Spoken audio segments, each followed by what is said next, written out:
ગુજરાતમાં દારૂબંધીની વાતો મોટી મોટી પણ કામ શૂન્ય આવું એટલે કહી રહ્યા છે કેમ કે જિગ્નેશ મેવાણીએ જ્યારથી દારૂના અડ્ડા અને ગુજરાતમાં ધમધમી રહ્યા છે તે મુદ્દો ઉપાડ્યો ત્યારથી બહુ બધા નેતાઓ જે મેદાને આવી ગયા છે અને હવે કોંગ્રેસ નેતા લલિત વસોયા સરકાર પર આકરા પ્રહારો કર્યા છે જેની વિગતે ચર્ચા કરીશું। નમસ્કાર, હું છું પ્રથમ મોદી, આપ જોઈ રહ્યા છો નિર્ભય ન્યૂઝ।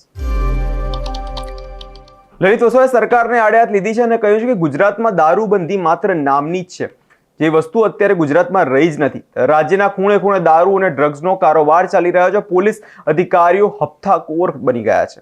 ત્યારે સવાલ ઉભો થાય છે, આ બધું સરકારને દેખાતું નથી?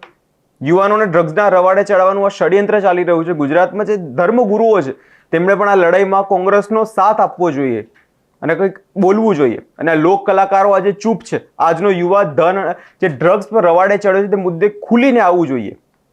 શું તમારી કોઈ સમાજ પ્રત્યે કોઈ ફરજ નથી? તેવો સવાલો લલિત વસોયાએ જે લોક કલાકારો છે તેમને કર્યા છે। સાંભળે તેમણે વધુમાં શું કહ્યું।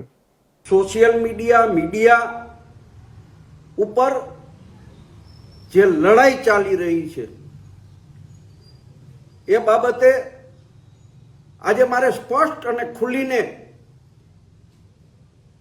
વાત કરવી છે।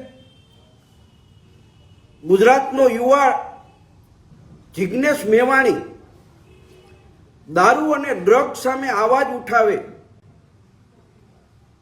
પોલીસને કહે કે તમારી મીઠી નજર નીચે ભ્રષ્ટાચારને કારણે, હપ્તાખોરીને કારણે આજે ગુજરાતના યુવાનો દારૂ અને ડ્રગ્સના રવાડે ચડ્યા છે અને તમારા પટ્ટા ઉતરી જશે।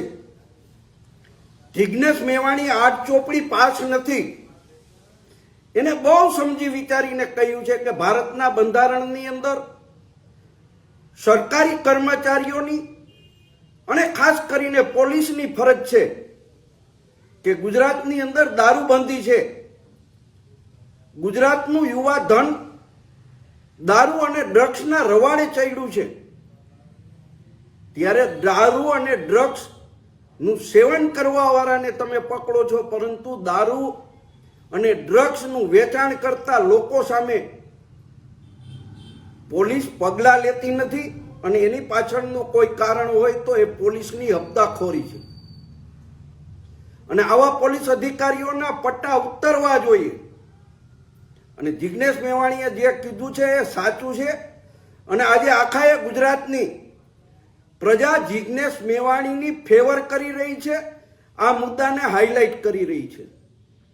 ત્યારે મારે આખા ગુજરાતની અંદર દરેક સમાજ, એ પાટીદાર સમાજ હોય, લોહાણા સમાજ હોય, વણિક સમાજ હોય, દલિત સમાજ હોય, કોળી સમાજ હોય, આદિવાસી સમાજ હોય, એ સમાજના બની બેઠેલા આગેવાનોને પણ ખબર છે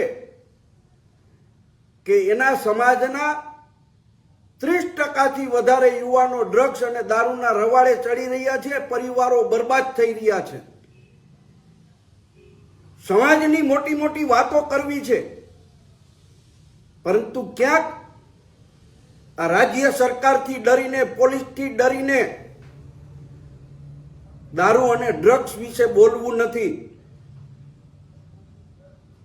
તમારા સમાજને તમારે બચાવવો હોય તો દરેક સમાજના આગેવાનોએ ખુલીને દારૂ અને ડ્રગ્સની સામેની આ લડાઈમાં જાહેરમાં નિવેદનો કરવા જોઈએ, સરકારને વિનંતી કરવી જોઈએ કે જિગ્નેશ મેવાણીની વાત સાચી છે। આખા ગુજરાતની અંદર ગામડે ગામડે, ગલીએ ગલીએ દારૂ અને ડ્રગ્સ મળે છે, એ બંધ કરાવવા જોઈએ, નકર તમારો સમાજ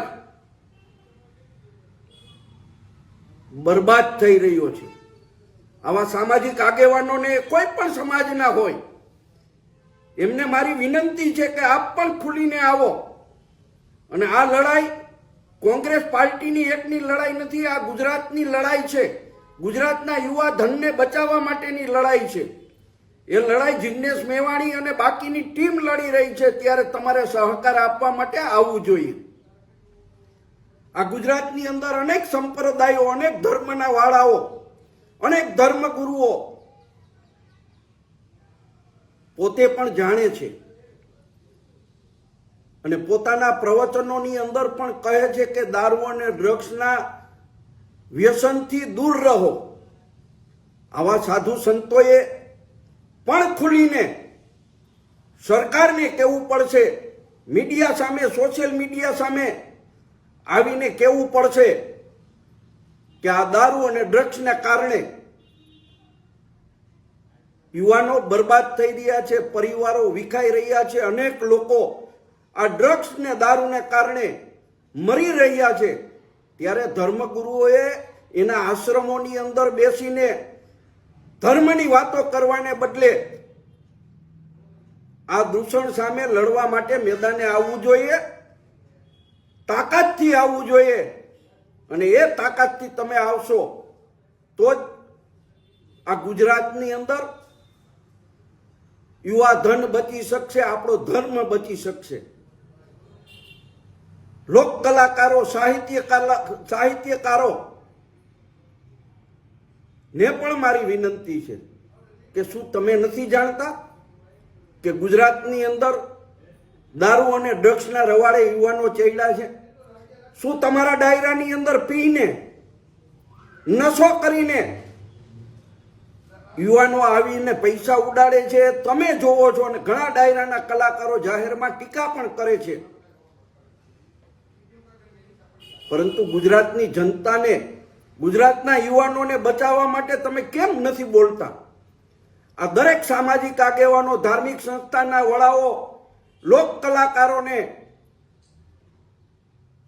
હું બહુ સ્પષ્ટપણે કહું છું કે તમારા દિલ ઉપર હાથ રાખીને કહો કે ગુજરાતનું યુવાધન આ દારૂ અને ડ્રગ્સને કારણે બરબાદ નથી થઈ રહ્યું? જો તમને એમ લાગતું હોય કે જિગ્નેશ મેવાણીની વાત ખોટી છે તો ખુલીને આવો ને સામે.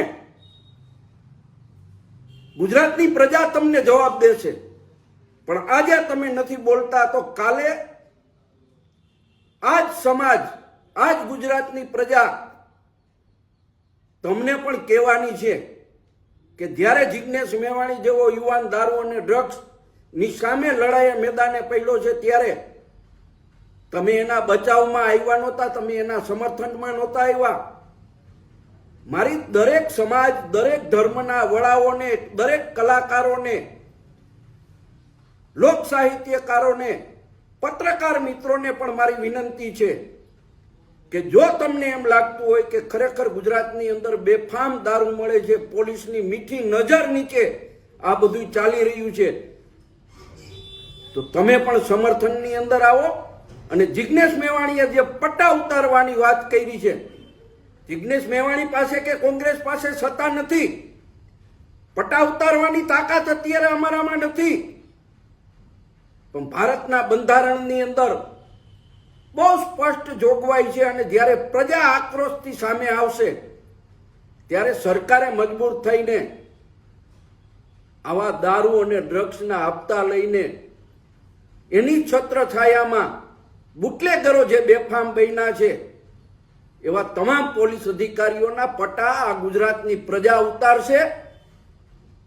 એ નિર્વિવાદ સત્ય હકીકત છે. ફરીથી દરેક સમાજના સૌ આગેવાનોને પણ મારી વિનંતી છે કે આવો મેદાને દારૂ અને ડ્રગ્સની સામે આપણે સૌ સાથે મળીને લડાઈ કરીએ. લલિત વસોયા પોલીસની કામગીરી પર સવાલ કર્યા છે અને કહ્યું છે દારૂ પીવાવાળા પકડાઈ જાય છે પણ દારૂ વેચતા લોકો ક્યારેય પકડાતા નથી. મોટા માફિયા સુધી પોલીસ પહોંચી શકતી કેમ નથી? ખૂણે ખૂણે દારૂ અને ડ્રગ્સ મળે છે અને પોલીસને ખબર જ નથી. તે શક્ય નથી. પોલીસની હપ્તાખોરીના કારણે ગુજરાતમાં દારૂ અને ડ્રગ્સના અડ્ડા ધમધમી રહ્યા છે, જેવા આરોપો લલિત વસોયાએ પોલીસ પર લગાવ્યા છે. આ વિષયને લઈ તમારો શું અભિપ્રાય છે તમને કમેન્ટ કરી જરૂરથી જણાવજો અને અમારી ચેનલ નિર્ભય ન્યૂઝને લાઇક, શેર અને સબસ્ક્રાઇબ કરવાનું ભૂલશો નહીં.